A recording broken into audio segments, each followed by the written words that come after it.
Alors, moi, Rabotai, Erev Tov. Est-ce que c'est le même cours que la semaine dernière, le même PDF? Il y a deux verres. Oui, vous pouvez utiliser le même PDF. Bah oui. C'est le même scotch, le même PDF. Ouais. Exactement. Alors, moi, Baruch Rabba Rabbi Shalom Bar Shishat, ainsi que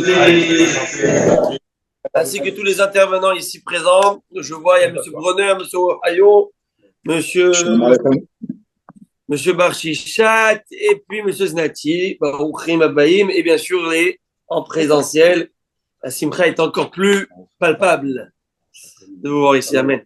Alors, moi, Rabotai, je tenais avec la permission de David, et c'est qu'avec sa permission que je me permets de dire ça. David m'a raconté une anecdote qui s'est passée le dernier shiur lundi. Et ça m'a fait penser combien le Yetzer Hara, il se donne du mal pour décourager l'homme à étudier la Torah et à faire Torah et mitzvot. David s'est garé juste derrière moi et je m'en excuse, j'en suis déjà désolé parce que je me suis mis à la limite de la place d'handicapé. Donc derrière moi, c'était la place qui était handicapée. Et c'est vrai qu'en soirée, on ne voit pas bien aussi les signes. Ce qui fait que, si on n'est pas habitué, parce que c'est nouveau ce signe, ce qui fait que David, pendant le shiur, il s'est pris une amende et un ticket de 350, 350 dollars. 322 dollars. 322 dollars pour être précis. Et c'est là que j'ai dit, David me raconte ça, on était au mariage de David Lasserie et de Aaron, et quand on voit ce couple, beaucoup de bonheur, Bezat Hashem et de bracha. Amen.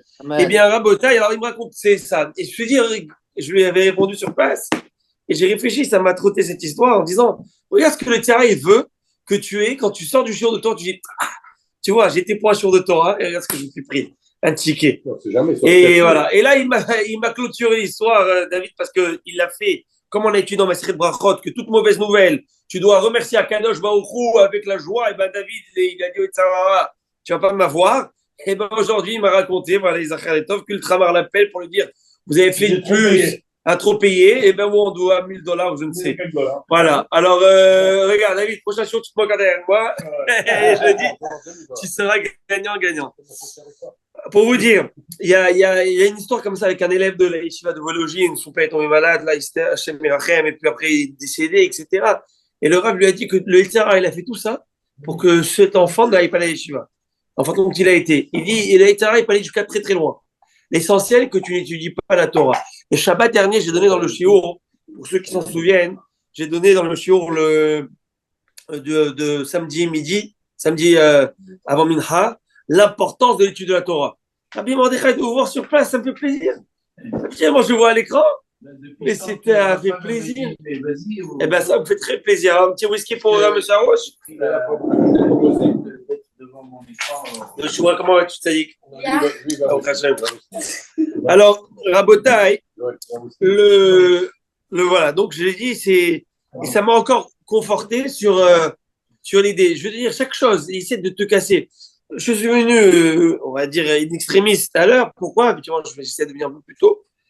Parce que, simplement, les clés, je ne les trouvais pas. Et j'ai oublié quelle veste j'avais mis lundi. Et puis, en trouvant les vestes, j'ai dit, bon, je vais sortir, je vais prendre la voiture. Et j'ai oublié que la voiture, je l'ai fait rentrer dans le garage. Habituellement, je ne l'avais pas rentré dans le garage pour le chiot. Donc, j'ai dit, tu vas pas m'avoir, je vais être au chiot. Il essaie de nous mettre des... Bon, aussi, ma femme me dit, arrête de perdre ta tête. Ça, c'est aussi vrai. Mais bon, alors à Botaï, on va étudier. Aujourd'hui, on va rentrer dans le vif du sujet. Je tenais à dire un point que j'avais oublié de dire. Alors, le Hidouche qui avait dit David la dernière fois, c'était que la sota, lorsqu'elle saute, celui qui a fait le péché avec elle, même s'il est à Hawaï, il saute. Ok, c'est comme ça. Il va décéder. Quand je dis sauter, c'est vraiment littéralement, il explosait. Et puis, et en parlant d'explosion, c'est le moment de rappeler et de remercier Akadosh Baruch Hu du miracle, je pense pour moi, qui est passé à Las, le miracle qui était à Tel Aviv, je pense, dimanche soir, lorsque ce djihadiste a essayé d'exploser avec 15 kilos de combien 8 kilos d'explosifs. Il y avait une synagogue avec 100 personnes dedans. Et puis, Akadosh Baruch Hu lui a donné la chokhmah, pour appuyer sur le mauvais bouton. Et puis, je ne sais pas exactement comment c'est passé. Voilà. Et ça a explosé. Et il y a eu 0 mort. Il y a eu un blessé, qu'Hachem le rouleur et Fouachlema. Amen. 0 mort à Botaï dans un espace, il est rentré dans un espace fermé où il aurait pu avoir plus de des centaines de morts. Vous imaginez? Et ça, j'ai dit, tout à l'autre jour, je pensais, j'ai dit, mais on se doit de le dire, de le proclamer haut et fort. C'est passé tranquillement, comme si de. Parce que nous, qu'est-ce qui se passe? C'est que lorsque ça arrive, et là, on commence un petit peu à se dire, ah, ça aurait pu être pire, et là, au Hachem, et si. Mais là, regarde, à Kadosh Baruch Hu nous a. Mais ça. nous a débarrassé d'un bandit et il n'y a pas eu de dégâts. Et puis, ça a prouvé encore au monde entier, tout quoi que, de toute façon, on peut pas leur. On a beau leur montrer la vérité devant eux, ils vont pas l'accepter. Ça a montré que le Hamas, c'est tous des pourris. Et c'est eux-mêmes qui ont revendiqué encore cet attentat. Et ça veut dire que quoi? Shomer Israël. Akadosh Baruch Hu ne sommeille pas. Akadosh Baruch Hu, il est là. Et En Balanes Mikir Benisso. Et nous n'avons aucune idée des miracles qui nous arrivent tous les jours. Nous n'avons aucune idée. Et tous les matins, tu dis Modéani. Tu sais pas pourquoi tu dis Modéani, comme c'est la réalité, tu le dis. Et puis après, la Gemara a dit, mais par exemple, à l'époque, c'était en termes de l'isolation, elle n'était pas l'isolation. Elle n'était pas comme on a aujourd'hui. Donc il y avait des serpents qui se baladaient aussi, c'était pas aussi urbanisé qu'aujourd'hui. Et la Gemara a dit que le type, il dort la nuit, il y a un serpent qui vient pour le piquer. À ce moment-là, il se tourne de côté pour dormir de l'autre côté, il fait grincer les barreaux du lit, ça effraie le serpent il quitte. Il sait même pas pourquoi il dit Modani le lendemain matin, le type. Il y a quelqu'un, je lui a donné à ce moment-là l'envie de se tourner, de faire cela. Alors, aujourd'hui, c'est par d'autres choses, d'autres situations, que ça soit aujourd'hui par juste la conduite. Parce qu'on conduit, combien il faut faire attention, Il y a des malades. L'autre jour, j'étais sur la route, il y a un type là, il m'a fait une queue de poisson, on dirait, je ne sais pas quoi. Où tu vas comme ça? On va être dans le même feu rouge en même temps. Où tu cours comme ça? Et bon, non, je suis en l'âme. Et puis, tout ça, c'est des miracles. Ma vache. Il faudrait faire gommer tous les jours quand on roule en voiture. À moins que tu aies la Tesla. Bon, en tout cas, alors sur ce, à Botaï, on y va chez vous. Ça commence. Là, on commence. Alors, le haïdouche que je voulais dire, c'est que. Oui. Bien sûr. Avec plaisir. Tout est fait. Et on a commandé les Gmarot, ils arrivent. Ils arrivent. Alors, je voulais rajouter quelque chose. Lorsqu'un homme s'est isolé, la baisse Alex, lorsqu'un homme s'est isolé, Henri Lalouse. Ah ouais? Alors, quand un homme s'isole avec une femme, et qu'en fin de compte, elle a dit, ou elle a été souillée ou pas, whatever, si elle a dit oui, j'ai fait, ou si en fin de compte, elle n'a pas bu l'eau d'Asota, mais elle interdit à son mari, la personne qui a été avec elle est interdite ad vitam aeternam à cette femme. J'explique. L'homme qui a souillé cette femme ou l'homme qui s'est isolé avec cette femme, qui était avec cette femme, il faut savoir qu'il est interdit à cet homme de se marier avec cette femme. Par exemple, je donne un exemple. Elle a fait la vera. C'est une femme mariée. Elle a fait la vera, cette femme mariée. Elle a fait isolée. Elle a avoué. Elle a son guet et toi. Voilà. Elle a son guet. Elle n'a pas le droit de se marier avec cet homme.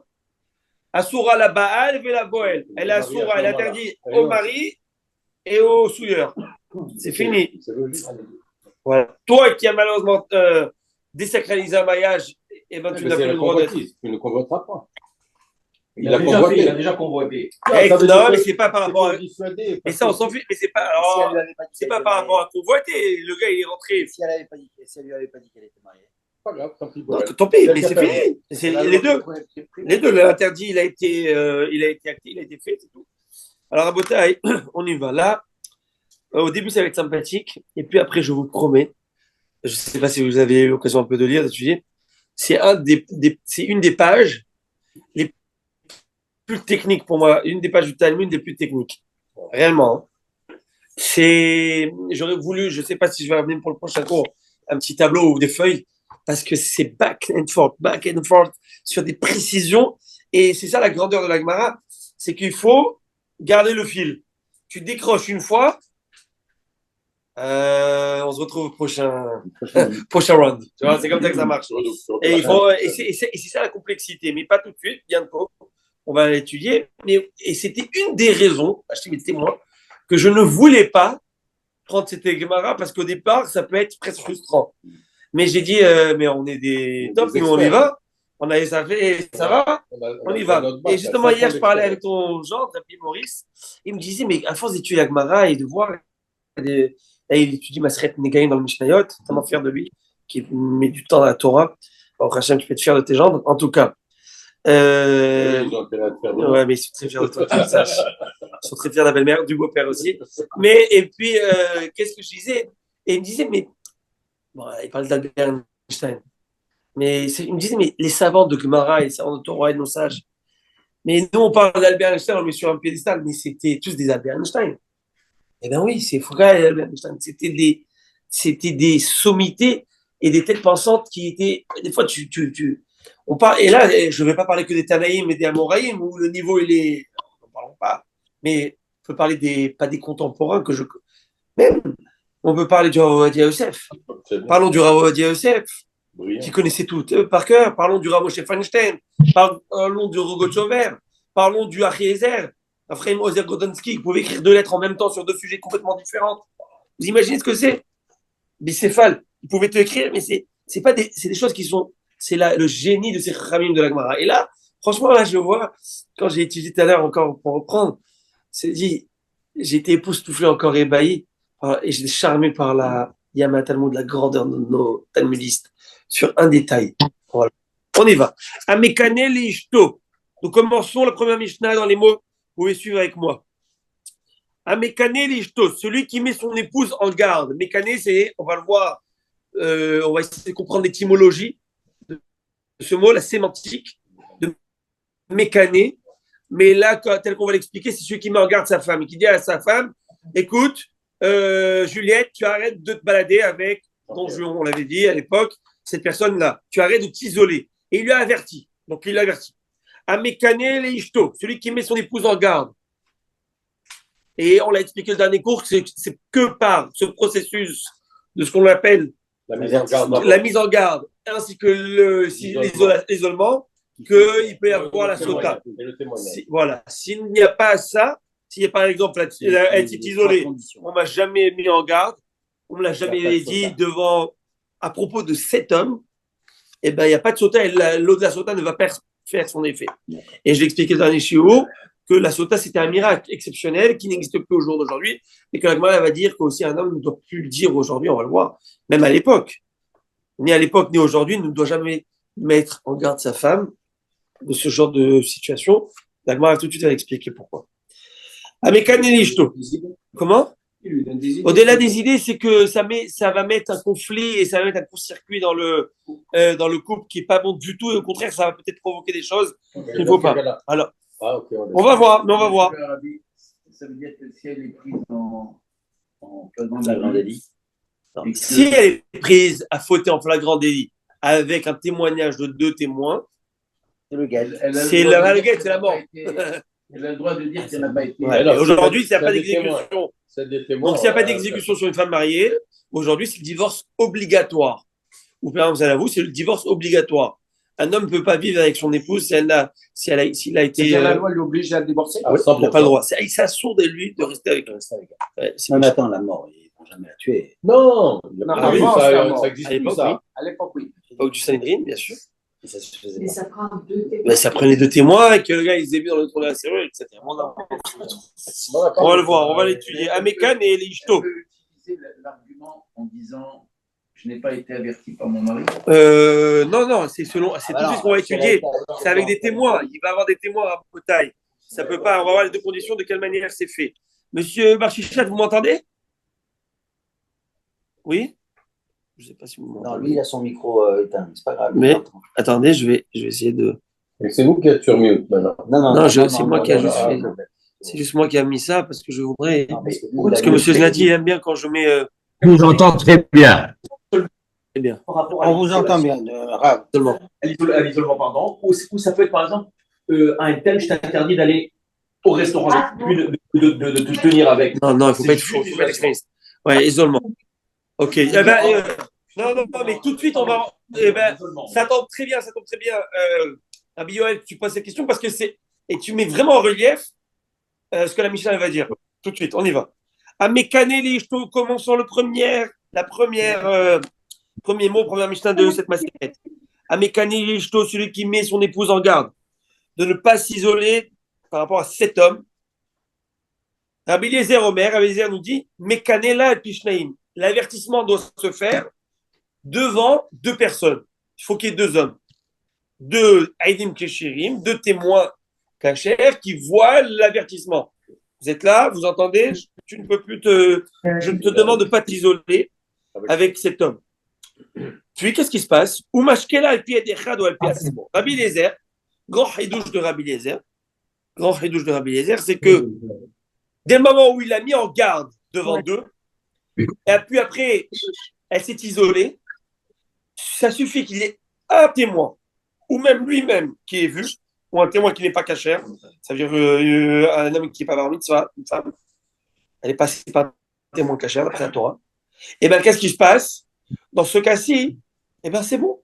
Étant donné qu'il y a anguille sous roche, on va expliquer pourquoi. Parce que elle lui avait déjà dit de ne pas s'isoler avec elle, mais lui, il va amener des versets. C'est pas comme ça. Il va, dès le moment où elle s'est isolée, et il y a un témoin qui dit, je l'ai vu, ou le mari dit, je t'ai vu. Et bien, ce qui se passe,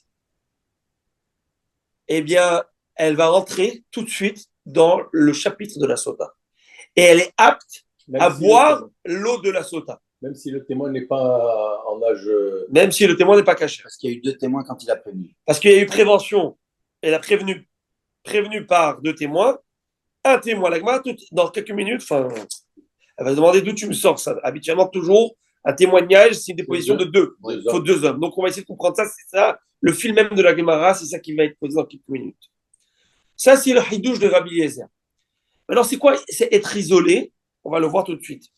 C'est quoi le temps d'isolement? C'est le temps de souillure. Je vous le dis déjà, mais la Gemara va dire, c'est quoi? C'est le temps de faire un début de... Voilà, ok? Alors, la Gemara va nous dire... Rabbi Yoshua Omer, tandis que notre Rabbi Yoshua nous dit Mekanela al-Pishnaim ou Mashkela al-Pishnaim. Non, pas du tout. Il faut qu'il y ait deux au départ et deux à la fin. C'est-à-dire que pour pouvoir entrer dans le principe de la sota et que tu puisses l'amener au Beth Amikdash pour boire l'eau de la sota, eh bien, il faut qu'elle ait eu un avertissement devant deux et un isolement devant deux personnes. Sinon, ça ne marche pas. C'est une grande marloquette entre Rabbi Eliezer et Rabbi Yoshua. À la je vous l'annonce déjà. Toujours Rabbi Eliezer, Rabbi Yoshua ben Hanania. C'est toujours Rabbi Yoshua. C'est le plus strict. Non, c'est le moins strict. Oui, dans ce contexte, oui. Mais habituellement, c'est Rabbi Eliezer. Mais Rabbi Eliezer, on avait raconté, vous vous rappelez l'histoire avec le serpent, avec le mur, Depuis, il a été mis de côté par les Chachamim depuis cette histoire. Parce qu'il n'a pas accepté que les Chachamim, ils n'ont pas accepté. C'était le choix, son antagoniste à cette époque. Et ils n'ont pas accepté aussi qu'il n'ait pas accepté qu'il est là, parce que ça ne marche pas, ça. Les Chachamim te disent, et bien, depuis, il a été chamoti. Que Dieu chamoti, c'est qu'il a été répudié. C'est très grave, et la Gemara tremblait. La Gemara raconte que les Chachamim tremblaient d'aller lui dire qu'il est répudié. Wow. Et ils ont envoyé son élève, Rabbi Akiva, il s'est mis en noir à 2 mètres. Il a compris à ce moment-là. Même Hachem Irachem, ce qu'on raconte là-bas, tu veux pleurer. Rabbi Eliezer, on l'appelle le grand Rabbi Eliezer. Il était sûr de. Rabbi Eliezer Agadol. Il était sûr de son opinion, puisque. Oui, il avait raison aussi. Mais le problème, c'est que c'est la majorité qui l'emporte. C'est un point de vue céleste, peut-être qu'il avait raison, mais la halakha n'était pas comme lui, parce que faut savoir une chose. Il faut savoir abdiquer. C'est pas que, c'est que. Pour le bien commun. Au-delà du bien commun, les Chachamim, ils ont force de loi. Les Chachamim ont force de loi. Et la grandeur de Rabbi Eliezer, et je mémoire, c'est que, tu sais, une personne aurait pu dire, toute ma vie, j'ai été donné pour la Torah. Et maintenant, je me suis mis, j'ai tout perdu. Pour la vérité. C'est le fils de Bill Gates. Wow. Bill Gates de l'époque, qui s'appelait Orkenos. Ouais, il a tout payé de côté pour. Il n'y a pas. Lui, c'est l'amour de Dieu. C'est l'amour de Dieu, c'est l'amour de la Torah. Je ne suis pas d'accord que le grand bien vous fasse, vous comprenez. Mais c'est la Torah, il était passionné de la Torah. C'est sa vie, la Torah. Là-haut, c'est ça. En tout cas, Bill Gates. Alors, vous savez que lorsqu'on étudie les propos d'un Tana ou d'un Tzadik ou d'un Chacham, Chachamim disent Siftov Tav Dovevot Bakever. Les lèvres du Tzadik parlent et se bougent et se muent, se mouvoir dans le cercueil. Et on est en train de faire vivre le Tzadik. Wow. Alors, prions que par leur mérite, tout se passe bien. Alors, Rabotai, Rabbi Shua, il dit, ça marche pas l'histoire. Mais Kanela Pishnaim, Mashkela Pishnaim. Tu dois l'avertir avec deux et tu pourras la faire boire seulement S'il s'il y a deux témoins. L'histoire, elle est close. Ok. Ketat Mekanela, tout de suite, la Mishnah va essayer de définir c'est quoi la mise en garde. C'est quoi mettre en garde sa femme. Ketat Mekanela, comment le mari va mettre en garde. Omer, la Bifne Shnaim, Rabbi Daniel Atzadi, quel simcha de vous voir. Rabbi Daniel, Ish Hamoudot, Rabbi Daniel, aïe, aïe, aïe, quel plaisir de vous voir. La Mishnah tout de suite s'interroge. Comment on met en garde? Réponse de la Mishnah tout de suite. Omer, la Bifne Shnaim Mechaim. Il lui dit, devant deux personnes en présence de deux témoins, Alte Dabrim Ishploni. Ne parle pas avec un tel. Donc, Roméo, Juliette ne parle pas avec Roméo. Elle est d'Ibrahimo, elle a parlé avec Roméo. Est-ce qu'elle est sota? Est-ce qu'elle rentre dans le chapitre de sota? Ne parle pas avec un tel, elle a parlé. Est-ce que ça veut dire que c'est bon? Devant deux témoins, elle a parlé. Non, mais elle a le droit de parler, c'est pas Réponse tout de suite la Mishnah. Adéin et Mouteret les bêtas. Elle est permise à sa maison. Qu'est-ce que tu racontes? Et tout de suite, la Gemara, elle va s'interroger plus tard que la formulation est bizarre. Pourquoi la formulation est bizarre? Ça veut dire que ça peut Parce que entraîner- non, la formulation de la Mishnah est bizarre. C'est sur ça qu'on va se prendre. On va se prendre vraiment la tête, entre guillemets, et se comprendre la formulation de la Mishnah. La Mishnah, elle dit comme ça. Comment on avertit la femme pour qu'elle devienne interdite, pour arriver dans la sota? Alors la Mishnah, elle te dit comment? Si tu lui dis devant deux témoins ne parle pas et elle a parlé, ça ne fait rien. Mais c'est bizarre. Mais c'est Tu déjà me une poses la première- question. C'est quoi la c'est question déjà que tu une poses? première mise en garde. Mais non, pas du tout. Tu poses la même question. Comment faire pour faire la bonne avertissement? Donne-moi la bonne réponse. C'est pas ce qu'il y a écrit. C'est écrit juste après. S'il lui a dit ne parle pas et elle a parlé, il en est rien. J'ai pas besoin de savoir ça. C'est pas ça que j'ai voulu savoir. Tu m'as posé une question, réponds-moi à la question. Tout de suite, la Gemara va s'interroger, elle va dire c'est quoi ça, il manque quelque chose. Il y a un trou dans la Mishnah. Parce que ça marche pas. Mais on avance. Alors, c'est quoi un vrai avertissement? Un vrai avertissement, et tout de suite, la Mishnah te dit si elle a parlé, ne parle pas, elle a parlé. L'homme Rabbi Moïse. Si elle a parlé, ça ne fait rien d'elle. Ça ne fait pas une femme sota. Et donc, elle peut toujours consommer la terouma. C'est quoi la terouma? Un Kohen a le droit de manger la terouma. C'est le prélèvement que nous fait de la chala, de la récolte qu'on donne au Kohen qui mange. Aujourd'hui, c'est à sourd parce qu'on est tous impurs. On ne peut pas manger, on brûle. Tu sais ce que c'est quand le Yarden là-bas, tu vas à Dalton, tu vas à Yarden, tu vas à tous les grands vins, et ils ouvrent des citernes d'eau dans les égouts. Et jette tout ça. La terouma. Pour un cas, bon, Hachem m'a demandé, on fait. Alors maintenant, qu'est-ce qu'il fait, Arès? Parce qu'on est impur et impur, on ne peut pas manger la terouma. Maintenant, si elle est mariée avec un Cohen, c'est une bête Israël. Un bête Israël peut manger la terouma? Jamais. Très grave, Hayav. Mita, c'est péché, un bête Israël peut pas manger. Mais elle est mariée Et la avec un Cohen, terouma. elle prend pas le. Mais si elle est mariée avec un Cohen, elle est mariée, d'accord. c'est bon, elle peut manger. Bien sûr, c'est tout, c'est des Kohanim. C'est des Kohanim, tout de suite. Lévite, c'est un Lévite, c'est comme ça. Mais qu'est-ce qui se passe? C'est que si c'est une sota, et qu'elle ne peut plus avoir de relation avec son mari jusqu'alors, elle perd tous ses privilèges, donc elle ne peut plus manger la terouma parce que peut-être elle doit se divorcer. La Mishnah te dit, si elle n'a que parlé avec cet homme, eh ben, elle est toujours dans la permission de manger la terouma, il n'y a aucun problème, il n'y a aucune rupture qui est faite. Parce qu'il n'y a rien qui s'est passé. Elle a parlé, alors tu vas devenir faux quoi. Qu'elle parle de ces gens jaloux. Fais attention, pas tomber dans les crises de jalousie, vice-versa, hommes et femmes, et oh, bon. Ça détruit des couples. Et c'est pas que ça détruit des couples, ça détruit la personne qui vit dans une paranoïa constante, etc. Mais, comme on va le voir, la Mishnah bientôt va le dire, ça dépend le lot que tu as reçu dans le mariage. Estimez-vous tous heureux de votre lot. Maintenant, on avance. Alors maintenant, la Gemara dit comme ça. Hein? Le vrai avertissement se prononce de quelle manière? Bon, tout de suite, on y va. Alors la Gemara dit Nichnesa imo les bêtes à ses terres. Si elle lui dit ne parle pas, et elle a parlé, alors là, c'est pas interdit, il n'y a rien qui se fait. Si elle lui dit ne parle pas, et la Mishnah, plus tard, la Gemara va expliquer sur quoi ne parle pas, ne t'isole pas, c'est ça qu'il faut dire parce qu'elle manque. Et là, qu'est-ce qui s'est passé? Shata imo, Nichnesa imo les bêtes à ses terres. Elle est rentrée dans un endroit isolé avec cet homme, un endroit public, caché. Visha Torah, imo kedetuma. Elle est restée suffisamment de temps Pas une seconde. Mais suffisamment de temps pour qu'il y ait une souillure, Rachid dit c'est une souillure, le début même, à peine de souillure. Assoura les bêta, elle est interdite à sa maison, c'est-à-dire son mari. Va Assoura les chol bitrouma, et elle ne peut plus manger la terouma. Et c'est pas terminé. Ve'im met, et si son mari, dès lors, il décède entre la procédure de la sota où elle a lui faire boire pour vérifier, c'est dire, vérifier est-ce qu'elle était innocente ou pas, il est mort. Qu'est-ce qui se passe? Le mari. Il est mort, il se passe quoi? Comment on considère cette femme? D'un côté, elle est mariée, encore légalement. Mais d'un autre côté, elle était dans. Elle est ou veuve ou divorcée. Alors on doit lui faire ça. Alors, et ben Rabotai, non, mais non. Mais non, tu as raison. Mais elle a encore.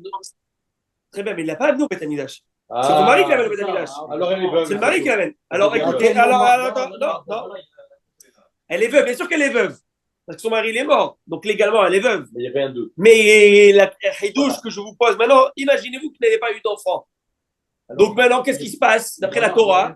Le beau-frère doit être avec qui? Avec cette femme, oui ou non? Ça s'appelle le hiboum. Lorsqu'un homme décède et qu'il n'a pas laissé de progéniture, la dame, l'épouse de ce feu défunt, doit se marier avec le beau-frère. Mais il y a une possibilité, si on ne veut pas qu'il y ait mariage, et ce qu'on appelle halitza, le déchaussement de la chaussure, et on s'écarte. Alors, dans ce cas-ci où maintenant elle est exposée, entre guillemets, elle devrait se marier avec le beau-frère, pas du tout. Qu'il fasse halitza, c'est quoi halitza? Qu'il se fasse le déchaussement et qu'il n'ait pas de relation et rien du tout entre eux. Et qu'elle fasse sa vie après. Vous avez compris? D'accord. Elle a échappé, belle. Ok. Donc elle a échappé. Hein? Est-ce que c'est elle qui doit retirer la sandale du golem? Bien sûr. Donc elle le touche. Elle touche les lanières. Juste les lanières. Les lanières. Ok. Voilà. Puis après, elle enlève la chaussure. Ouais. Elle crache devant. Voilà. C'est impressionnant. Hein? Ouais. Qui s'est. Alors, Rabbi Shalom Bar Shechat, dites-moi ce que vous me dites. Dites-moi avec la qui c'est. Oui, le beau-frère normalement doit être avec la veuve. Voilà, le beau-frère. Beau-frère, devrait être le avec la beau-frère veuve. ne doit intervenir que s'il n'y a pas d'enfant. Mais s'il y a des enfants et qu'elle est veuve, elle n'a pas besoin d'être libérée. Ah, s'il n'y a pas d'enfant, elle est veuve, ciao, elle refait sa vie. Bien oui, c'est fini. Elle Comment? refait sa vie. Mais s'il n'y avait pas d'enfant, il y a une khalitza. C'est ça. S'il y a des... Non, je veux pas. S'il n'y a pas d'enfant, mais s'il y a S'il y a des enfants, eh ben, qu'elle refasse sa vie. Là, il y a les veuves dans Ça, tu- on en d'enfants, elle n'a pas besoin de se libérer du mariage avec son beau-frère. Non, elle n'a plus besoin de refait se libérer sa parce vie. qu'elle n'a jamais été sous la mitzvah de faire le hiboum. Tu vois ou pas? Harry, tu es avec moi? Harry, qu'est-ce qu'il y a? Harry, lâche tout là. Là, je t'ai perdu, là. Ah, tu m'as perdu déjà. Tu n'as pas suivi. Là. Rabbi Harry, Rabotai. J'ai perdu. J'adore Rabbi Harry. Alors, je vais expliquer. Tu recommences. Cette femme, Cette femme, elle si elle lui s'est dit, son mari lui dit ne t'isole pas. D'accord, elle s'est isolée. Elle s'est isolée. Et lui, il est mort. Lui, il est mort. À quel moment Et elle n'avait pas Il est d'enfant. mort avant de l'amener boire la sota. Elle s'est isolée. Elle s'était isolée. Donc là, maintenant, elle était frappée d'interdiction d'être avec son mari. Et en ce temps, son mari devait l'amener chemin faisant et il est mort, le gars. Donc, il n'y a pas de sota. Donc, il n'y a pas de sota. Mais imagine-toi qu'il n'avait pas d'enfant. Normalement, elle devrait se marier avec son beau-frère. La Torah. Qu'est-ce que ça a à voir maintenant le beau-frère là-dedans? Non, c'est vrai. Parce que le Mais beau-frère, il est obligé de Voilà, il y a la mitzvah Attends. de un procréer. homme qui se marie avec une femme. Un homme qui se marie avec une femme. Et le mari est décédé. Ils n'ont pas eu d'enfant. Cette femme, elle peut se marier avec qui elle veut. Non, il fallait d'abord qu'elle. Il faudra barrer avec l'autre. S'il ne veut pas, il fait le déchaussement. Qui veut pas lui, ouais. Le mari, Là, le Elle, beau-frère, elle le beau-frère, il elle veut n'a pas. pas son mot à dire. Ouais, non, elle n'a pas son mot à dire. Elle n'a pas son mot à Ouais, dire. mais aujourd'hui, c'est lui qui n'a plus son mot à dire parce que les Khamim, ils ont interdit de faire. Il n'y a plus de hiboum. Ah, ça, C'est-à-dire, on ne fait plus d'hiboum. Il y en avait un au Maroc que j'ai connu. Je connais le type très proche. Je le connais, je ne te dirai pas le nom. Mais je te dirais même qu'il est fils de hiboum. Elle avait deux filles. Et les enfants, c'est des tzadikim. Et les enfants, c'est de bons enfants. C'est des gens bien. Les maîtres que j'ai vus, moi, j'en ai vu 2 fois. Des gens comme ça, ce sont de bons enfants. Et ben, c'est quelqu'un que Gabriel a. Ouais, de Hiboum. En tout cas. Alors, qu'est-ce qui se passe là, dans ce cas-ci? Si maintenant le mari, ils vont faire la sota, il meurt. Alors, elle devrait se marier. Elle n'a pas de sota, mais elle devrait se marier avec le beau-frère. Le beau-frère, les Khamim disent non. On ne marie pas avec le beau-frère, on fait le déchaussement. Parce que peut-être qu'elle avait été souillée. Ah, Et si elle avait été souillée, elle elle n'aurait pas pu rester avec son mari. Ok. Il n'y aurait pas eu de mitzvah, donc elle aurait été obligée d'être sous le Là, divorce. j'ai compris. Alors, Ah, c'est clair les batailles. Voilà, Hazak Oubalou. Rabotai, vous êtes avec moi? Ah oui, mais. Et alors, un c'est petit peu pas- de whisky. C'est pas net, hein. C'est pas net, hein. On y va. Non, maintenant, c'est elle qui n'était pas nette. Maintenant, on avance. Gemara, on commence la Gemara, là, ça commence. J'ai pas vu en plus. J'ai pas vu.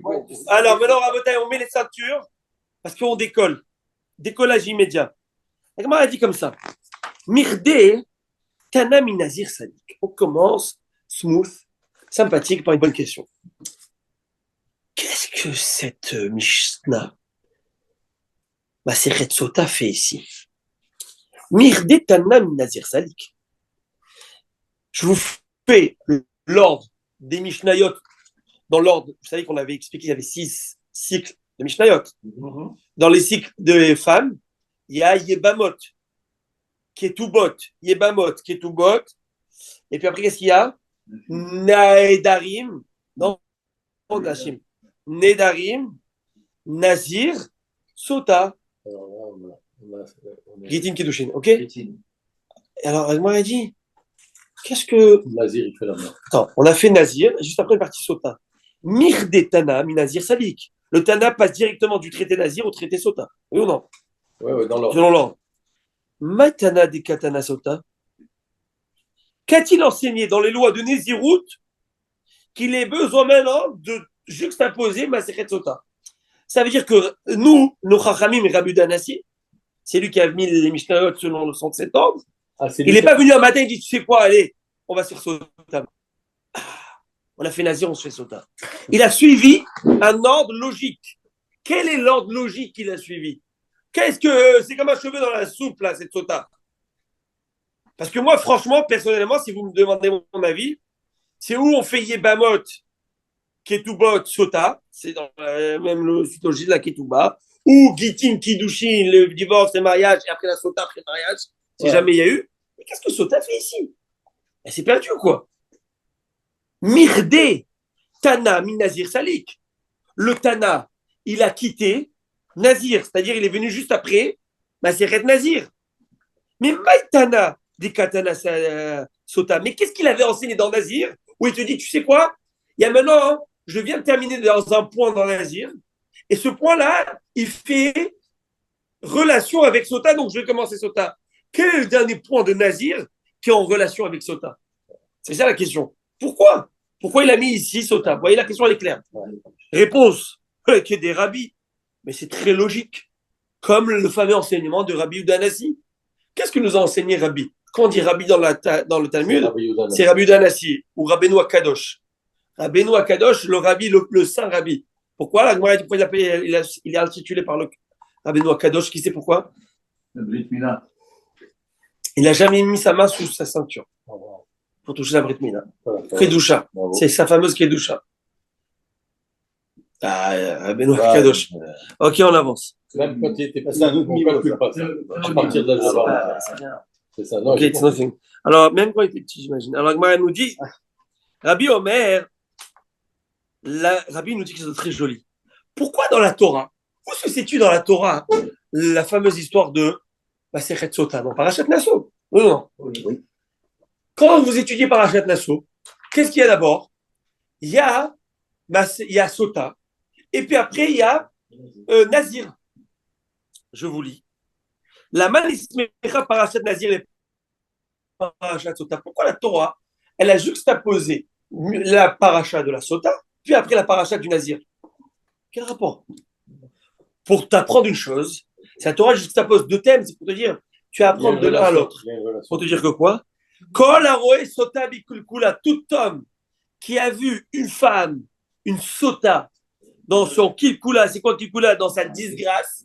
C'est quoi sa disgrâce? Ça veut dire, dans la situation, le type, le Beth Amikdash, tranquille, amené un corban, il va avec la famille, il vient prier, se prosterner, demander à Hachem, il le remercie. Et il est là, il voit une sota qui se fait humilier. Parce que la sota, elle passe toute une humiliation. Aujourd'hui, tu vas dire, mais cheveux, ils avaient les cheveux couverts, couvre-chef. T'imagines ce que c'est pour la religieuse, là, tu me découvres tout, devant tous. tu lui enlèves, bonjour, chouma devant tous. Et tout le monde la voit et dit, celle-là, c'est une. On va pas dire quoi, une garce, etc., etc. Tu sais, les gens. Tu dis, chouma, Ben oui. la honte. Cette honte, elle était pour faire caparata pour l'autre, nettoyer les fautes. En tout cas. Oui, rapide, Daniel. Ouais, mais je veux dire, c'est trop général ma question. Non, vas-y. Le sota, le mot sota, ça vient de stia, oui. Quittiste. Voilà, c'est stia. Ok. Alors, déviée. Elle a dévié. Elle est accusée d'être déviée.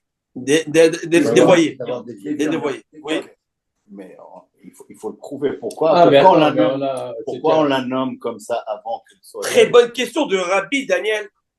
Et la Gemara, elle va le répondre dans quelques minutes. Mais c'est une très bonne question que Rabbi Daniel pose. Pourquoi tu lui donnes le surnom de la Sotamskina quand elle a encore rien fait? Elle a rien fait, elle est innocente. Et quand elle a rien fait, alors tu l'appelles la Sota? Réponse, elle est rentrée dans le soupçon. Elle a flirté, la dame. C'est pas venu comme ça. Je t'ai dit de pas te isoler avec cet homme. Tu qui es isolé. En fait, quand il n'y a rien eu, ils ont joué chez Bêche aux cartes. Ok? Et qu'est-ce que tu t'isoles avec cet homme? La stia, c'est La stia, et c'est ça que le Sephorno, il va expliquer, la Gemara l'amène. Le Sephorno, dans Parachat Nassou, il explique ça, et on l'a dit dans un chiot. Qui tisté, quand une femme dévie, mais elle n'est pas tombée dans la faute. Petite, ou mal, elle a fait un petit truc, un petit verre, ça commence avec des petits agissements, la bise, petit flirt, et ça termine au lit. C'est pas directement le truc de l'éternel, il est fou, quoi. Tu amènes directement à la Vera. Il sait comment faire. Léa, prépare bien les choses. Il sait faire. Alors on avance. Agma nous dit, est-ce qu'on peut y aller? Agma nous dit, un homme qui a vu une femme dans cette disgrâce, dans cette situation, il se doit de prendre sur lui le vœu d'abstinence du vin qu'on appelle, dans le jargon thoraïque, la nésiroute. Ish ki aflilin dans neder nazir lazir Hashem. Un homme qui a vu ça, il doit être choqué, et ce choc doit lui provoquer qu'il prenne sur lui la nésiroute. Pourquoi donc? Combien de temps? Pourquoi donc? Rami m'explique, 30 jours. Pourquoi 30 jours? C'est un nésiroute 30 jours. De ne pas boire du vin. Plus de boissons, pas alcooliques, une accolade, il peut y aller, mais plus de vin. Pourquoi? Parce que le vin, c'est le symbole de la jouissance et de la légèreté, etc. Ce qui va se passer, c'est que on dit à cet homme, monsieur, si cette femme est arrivée à cette situation, et je remercie votre question, qu'elle est faite ou pas la Vera, mais dans le contexte surtout quand elle a fait la Vera, Bikil Kula, elle a fait la Vera, tu penses que quoi?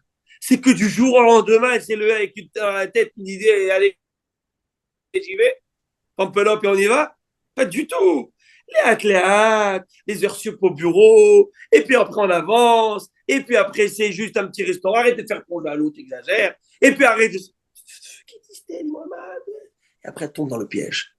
Toi, Nazir, toi, personne qui vient voir ça, apprends à mettre le holà, même dans ce qui est permis. Parce que si tu joues trop avec l'extrême du permis, qui est limitrophe à l'interdit, tu risques de tomber dans l'interdit. Comme cette femme. Cette femme, elle s'est permis un verre, tune, et alors, on peut pas se faire un petit champagne, petite flûte entre nous. Eh bien, flûte alors. Après. Alors, c'est ça l'idée. C'est ça que Rabbi Udanassi te dit. Pourquoi les deux passages ont été juste apposés à l'autre pour te dire que si tu as vu une sota, deviens nazir. Prends tout ton la nazir. Alors, très bien. Quel rapport avec mon histoire? Très joli.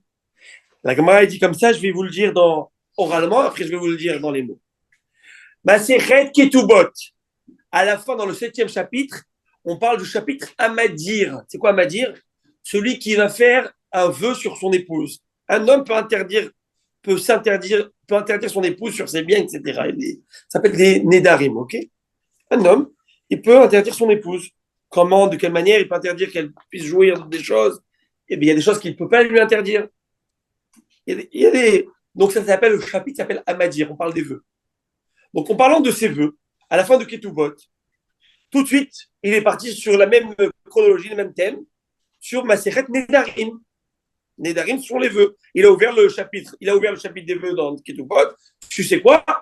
Rabbi Udanassi, il a ouvert tous les détails dans Masechet Nedarim qui suit. Et comme il a écrit Nedarim, Nazir, c'est quoi Nazir? Je vous ai dit dans le passage, Ishki dans Neder, Lazir, Lachem. C'est un vœu. Donc il continue dans Nazir, dans la même suite logique. Et comme ici, dans la même suite logique, Nazir, on avait parlé qu'il y avait une juxtaposition entre Nazir et Sota. Donc il continue à mettre Sota juste après Nazir. Vous avez compris la suite? Je dis dans les mots. Aïd et Tana Ketubot Vetana Amadir, étant donné que le Tana, Danasi, a enseigné le traité Ketubot et enseigné le chapitre Amadir, le 7e, qui parle des Tana Nedarim, il a enseigné le traité Nedarim immédiatement.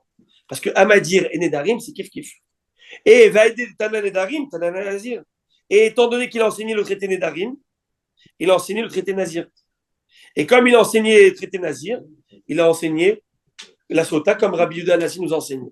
Messieurs, est-ce que vous me suivez? Maintenant, il y a quelque chose. Harry, tu me suis? Il y a quelque chose que. Nedarim, je répète. Michela. Il a parlé de Ketubot, on parle des vœux. Comme on parle des vœux, donc il a écrit le traité des vœux qui s'appelle Nedarim. Et comme il a écrit le traité des vœux Nedarim, dans le même suite logique, il y a le Nazir qui c'est aussi un vœu. Et comme il a parlé de Nazir, on avait parlé que celui qui voit une Sota, il devient Nazir. C'est pour ça qu'il a écrit ça. Va. C'est clair? Ouais, c'est bien. On est bon? Oui, Rabbi Moshe. Maintenant, tout à l'heure, vous avez dit, la Gemara, elle dit, tu ne lui parleras pas. Est-ce que ce ne serait pas relié à ça en disant le fait de la mettre en garde, de ne pas parler, c'est peut-être pour ne pas arriver à ce qu'on a dit. Est-ce que ce n'est pas une barrière? On commence par parler parce qu'il a le doute qu'il y a quelque chose entre les deux. Le fait qu'il lui dise ne va pas lui parler ou je ne veux pas qu'il lui parle. Très beau. Peut-être. C'est très beau. Ouais. Tu dis que parce qu'ils n'en ont pas parlé. Ils n'en ont pas parlé comme ça. La Gemara va expliquer plus tard. Parler, c'est un éder déjà de lui interdire de parler. Oui, mais la Gemara va expliquer plus tard. Il ne va pas lui dire s'il n'a pas le doute que déjà il y a quelque chose qui se trame entre les deux. C'est ça. La Gemara va expliquer plus tard. La Gemara va expliquer plus tard. Rabbi Aaron, vous êtes avec nous? Allô? Monsieur Znati? Quoi? Monsieur Znati? Monsieur Znati? Tout le monde entend là. Monsieur Znati? Oui, je vous écoute. Oui, non, on vous entend. Comment vous m'entendez? Ah, c'est ça qui m'a appelé. Dans toute la conversation. Bon, en tout cas, alors ça va. Alors on y va. Alors, Botaï, on continue. Alors la Mishnah elle pose une question maintenant, et Gemara pose une bonne question. Amekané les ishtou?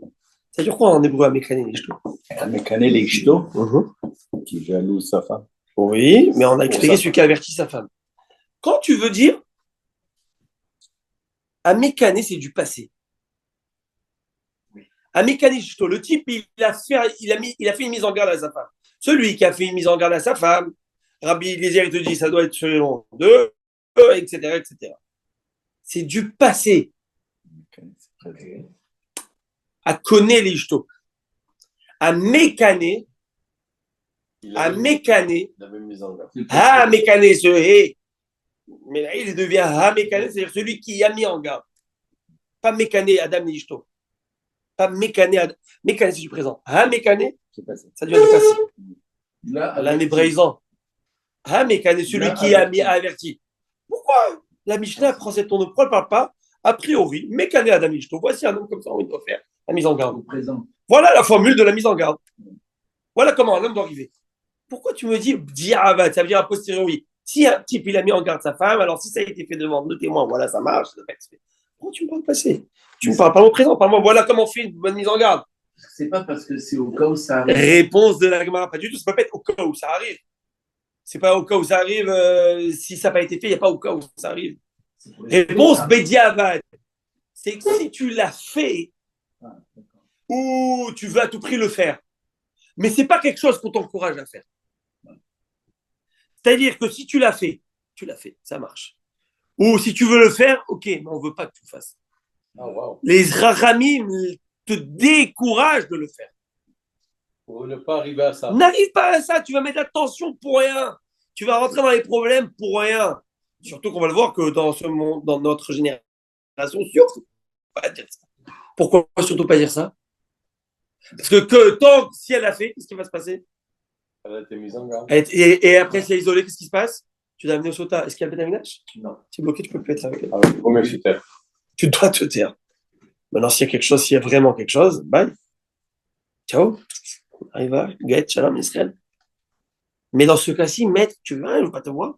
Il y a une manière comment faire. On est en mauvaise posture, là. Comment? On est en mauvaise posture. Ben, ça fait 2000 ans qu'on est en mauvaise Ah posture. oui, 1956 ans. C'est pas pour la sota qu'on est en mauvaise posture, c'est parce que je veux juste voir Hachem. Je veux juste. Mais on le voit aujourd'hui, avec la Gemara. Ouais. Quand Asara, Nashim, la Gemara, Yeshlam, Pirkavad, il dit si tu la Torah, la Shrina est là. La Shrina est là. On y va ou pas? On est minyan aujourd'hui. Donc Hachem plus ses Nashim et plus ses enfants. C'est magnifique. On peut faire Kaïdij à l'Israël. Alors, ah ouais, alors la Gemara dit elle va dire Mechatrila. Une question. Oui, bien sûr. Rabbi, et si la femme, elle le fait exprès pour rendre l'homme jaloux? Même Zrobal. Elle a le droit, mais c'est pas bien. Je vous raconte une histoire. Masechet Brachot. Je pense 35. La Gemara raconte, on l'a étudié ensemble. Hana n'a pas d'enfant. Elle va prier. Elle prie, ça fait des années, 20 ans, elle prie. Bon, tu peux pas envoyer des enfants. Pnina, ma belle. Ma rivale. Non, pas sa belle-sœur, sa rivale. Elkana, il avait deux femmes, Pnina et Hana. Pnina, elle en a 10. Moi, j'en ai pas un. Donne-moi, moi, le Maaser, moi, un. Elle n'avait pas un Pnina, en plus, elle le faisait sauter, la pauvre. Et tu as vu ce que j'ai acheté à Jacadi pour mes gosses? Enfin, Jacadi, je sais pas comment. Petit bateau, là, voilà. Hein? En France, il y avait Jacadi, il y avait un petit bateau. Tu vois ce que j'ai acheté pour mes enfants? Oh, tu as vu, tu as aimé? Ça fait mal, non? Ah bah oui. La Gemara a dit tout de suite, il ne faut pas se tromper. Penina, tu crois que c'est une Richard? Elle a fait ça exprès pour la bouger, Pour qu'elle prie pousser plus. dans ses retranchements pour qu'elle prie plus. Mais la Gemara va dire qu'il ne fallait pas faire ça. À cause de ça, elle n'a pas vu tous ses enfants. Oh non. Oui. Ouais, et à la fin, elle est en train de perdre, elle n'a pas tout perdu, elle a dit, regarde, Rana, je te les donne, tu les adoptes, je ne veux pas juste qu'ils meurent. Les adopter. On les a appris dans un pasouk. Ouais. C'est Rana et dit. Qu'est-ce Qu'est-ce qu'elle dit dans le pasouk? Fais attention, que tu fais? au cavote de l'autre. Fais Fais attention à la peine que tu fais à l'autre. La Gemara de Masred Bavantia, je crois, le 4e chapitre. Amar Ravarava, il parle là-bas, il donne des conseils aux gens de la ville de Mechosa. Faites attention au caveau de votre femme. Parce que la femme, elle a l'âme facile. Et quand ça pleure, c'est bon Dieu qui prend. Ah, mais c'est son mari, ça va. Quoi, le bon Dieu faire du mal à son mari alors qu'elle aime son mari, en fait. Ah, mais là, il ne faut pas faire de la peine à une princesse de Dieu. C'est ce que ça va perdre quand tu fais de la peine à sa fille. On ne peut pas savoir, ben vous le savez, la fille d'un homme, quand tu la touches, le fils, il met le claque, il se débrouillera, tu vois. Mais tu touches sa fille, c'est les crocs qui sortent, c'est les griffes qui sortent. Akadosh Baruch Hu, en tout cas. Alors, la Gemara, alors, Hana, elle a dit à Dieu, donne-moi un gosse, s'il te plaît. Qu'est-ce que je te demandais? Hachem Tsevaot, Dieu des armées. Tu as des armées. Tu as 8 milliards d'êtres humains sur Terre. Tu as des milliards de fourmis, des milliards d'autruches, des milliards de ci, des milliards de ça. Tu peux me donner un bébé? Qu'est-ce que je t'ai demandé? Un bébé. Et elle dit, bon, elle était stérile. Elle va dire comme ça à Dieu. Imrao tiré. Si voir tu verras dans la douleur et la tristesse et l'angoisse de ta servante, parlant d'elle, et que tu me donnes un enfant, Diana. C'est-à-dire quoi? Si tu vois très bien, si tu ne vois pas, tu verras. Si tu vois très bien, si tu ne vois pas, tu verras. Ça veut dire quoi? Elle le menace. C'est-à-dire quoi? Elle dit à Dieu comme ça, Hachem. Non, regardez. elle ne menace pas. Mais elle dit à Hachem comme ça, elle a fait tout un argument avec Dieu. Hachem, tu me donnais un enfant, je serais très content. Si tu ne donnes pas l'enfant, je vais rendre jaloux mon mari. Je ne veux pas faire de la vérité parce que je ne suis pas une femme. Mais je vais juste le faire provoquer qui m'amène au Beth Amikdash. Et au Beth Amikdash, tu vas me faire boire la sota. Et tu as promis une chose dans ta Torah, que si jamais elle n'a pas été souillée, eh ben, elle a été stérile, elle aura des enfants. Alors si tu ne veux pas, tu n'auras pas le choix. Mais le bon Dieu, je ne le fais pas. Tu sais pourquoi? Parce que je ne veux pas qu'on efface ton nom pour rien. Ensuite, on passe au gosse. Je veux dire, tu m'as eu ma fille. Tiens, Shmuel Hanavi, prophète. Je le constate. Et je te les donnerai. C'est pas beau ça? Oui. It's not beautiful? Oui. It's beautiful. C'est pas plus que smart. Mais elle a dit, non, mais c'est pas ça. Mais elle a dit à Dieu, mais je ne le ferai pas. Je suis prête à rester stérile toute ma vie. Juste pas, Hazoucham, qu'une fois ton nom soit effacé. Wow. Ça déquête. Mais, Hana, tu crois que c'est comme ça que tu as des chez moi, le prophète Samuel? Samuel, Shmuel Hanavi qui était considéré comme Moshe et Aaron. Wow. Ah, il faut se lever tôt, hein? Shmuel Bekoré chez nous. Exactement. Moshe et Aaron Bechoana, ou Shmuel Bekoré chez nous. Moshe et Aaron, et de l'autre côté, Shmuel. Qui est comme Moshe et Aaron. C'est géant. C'est de folie. Mais la vérité, c'est grâce à toutes les prières qu'on fait le matin, on dit Vatit Palel, Hana, Vatoma. Vous savez, on fait une prière le matin, c'est Hana. Et toute la prière, on l'avait appris ensemble, qu'on l'apprend de Hana. C'est elle qui a innové la notion de la Hamida. Wow. Tu sais qu'à l'époque, les gens ils priaient, ils se prosternaient, on va que je prie les grands, etc. Ils disaient ce qu'ils voulaient. Mais c'est elle que cette idée où. Ouais. Faté Anaot, Vekola Laïshama. Ça lève murmurer, mais on n'entendait pas sa voix. C'est d'elle qu'on apprenait toutes les lois de la Hamida. Mais c'est pour ça qu'il a cru qu'elle était. Elle était folle. Elle était folle. Chikora. Qu'elle a bu du Ibiki. Exactement. D'accord. Ah, bon, on étudie un peu, on avance? Ah oui. Ça serait bien. Hein? Il reste encore un peu de temps. Allez, 2 minutes et on y va. Donc, moi, elle va dire. Et là, je vais vous faire. Là, je vous mets dans le. Ça, c'est bon, ça. La Gemara, elle va citer une introduction que fait un Amora sur le sujet de la Sota. Amar Shmuel Amar Yitzhak. Shmuel Bar Yitzhak dit, dès qu'il rentrait dans le thème, la Gemara souvent amène ça des talmudistes, que dès qu'ils ouvraient la thématique de Sota, Kedoshim, une thématique, une Maseret, et ben dans leur yeshiva, c'était le sujet d'introduction, c'est comme il l'introduisait avec un sujet, un thème bien précis. Comment il introduisait le thème de la Sota, ce Rav Shmuel Bar Yitzhak, avec la leçon suivante que je vais lire tout de suite. Il Amarachi, il disait comme ça au nom de Rish Lakish.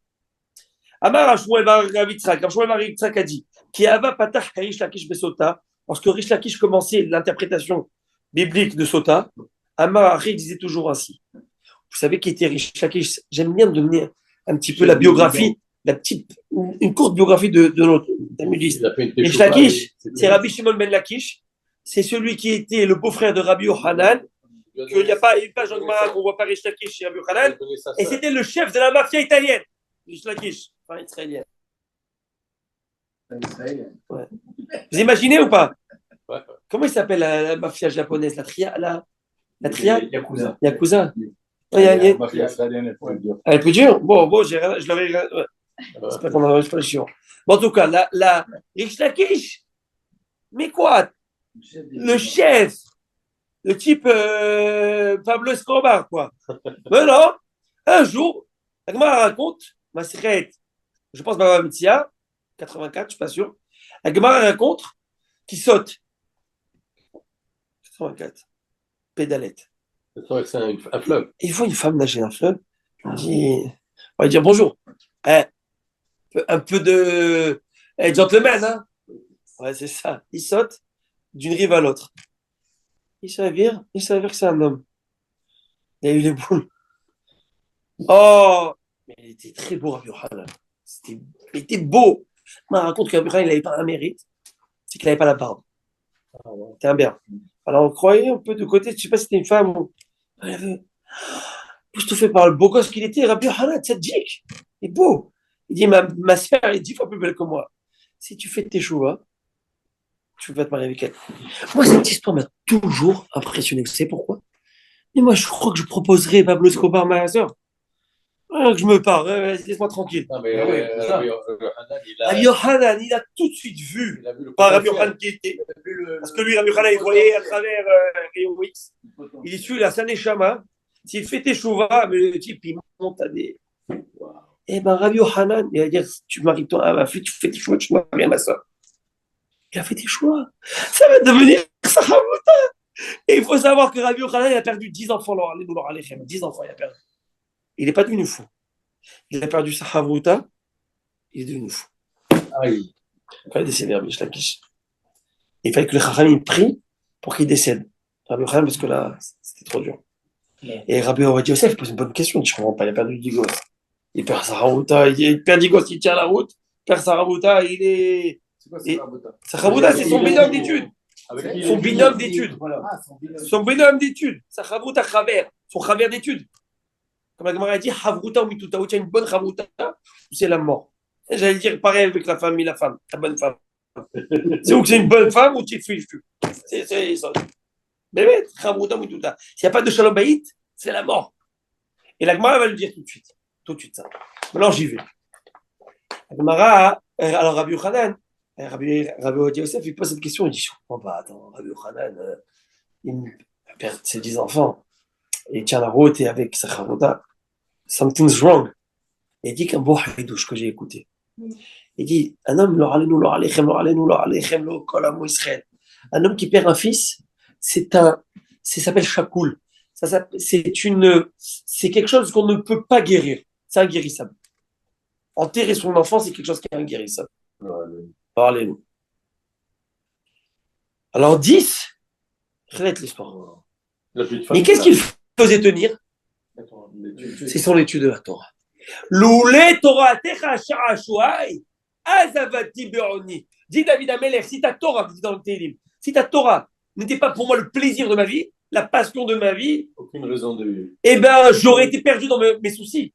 Avshalom, Bathsheba, l'histoire, le truc, mais c'est fini pour le miskin. Et Shaoul qui veut le tuer, mais c'est pas. Qu'est-ce qui se passe? Rabbi Yochanan, il avait la Torah, c'est sa bouée de sauvetage. Le jour où la qualité de sa Torah n'est plus la même, parce que sa chavota décède et qu'il n'arrive pas à trouver le même kiff dans la Torah, eh bien, revient sur ses épaules, dit Rabbi Yosef, toute la peine de tout ce qu'il a vécu jusqu'à maintenant. Donc là, il peut plus, il tient plus. C'est un homme, en fin de compte. Non. Bah oui. Donc, quand il a la peine et l'angoisse de se souvenir de ses enfants qui sont décédés et qu'il n'arrive plus à transcender ses peines, à dépasser ses peines à cause de l'Imoud Torah parce qu'il a plus cette même qualité d'étude, et bien tout revient sur la balance et là, il clame et là, c'est burn-out. Vous voyez ce que je veux dire ou pas? À Botaï, je vais terminer avec ce que dit ici Rish Lakish. Est-ce qu'il serait devenu son maître? La dame, Isha et la Lefi Ma'asav. Le tribunal céleste, rappelez-vous de cette phrase, n'attribue à un homme une femme pour le mariage que d'après ses actions. Ne te plains pas. You get what you deserve. What you deserve. Chez Nehemar, you get what you get. You can't always get what you want. Rabbi Daniel, ki lo yanu archevet ha'aresha al goral hatzadikim. Car le sceptre de l'impiété, en parlant de la femme ici, ne se posera pas sur le lot des justes. Ça veut dire, tu es juste, ta femme ne sera pas une sota. Tu es pas juste, toi tu vas te balader, t'aventurer, ne te pose pas de questions. C'est le reflet. Moi, je dirais, ouais, c'est vrai ça, mais c'est bizarre. Bon, pas c'est bizarre, mais c'est bizarre parce que la Gemara nous dit, on va prendre dans un autre enseignement, que dès la conception de l'enfant, 40 jours avant qu'il se forme l'embryon, c'est-à-dire dès la conception, de bon Dieu décide déjà à l'homme quelle femme il va recevoir. À ce moment-là, est-ce qu'il est rachat cet homme? Il n'est même pas encore homme. Alors qu'est-ce que tu racontes? Vous voyez la question de la Gemara? Réponse, prochain épisode.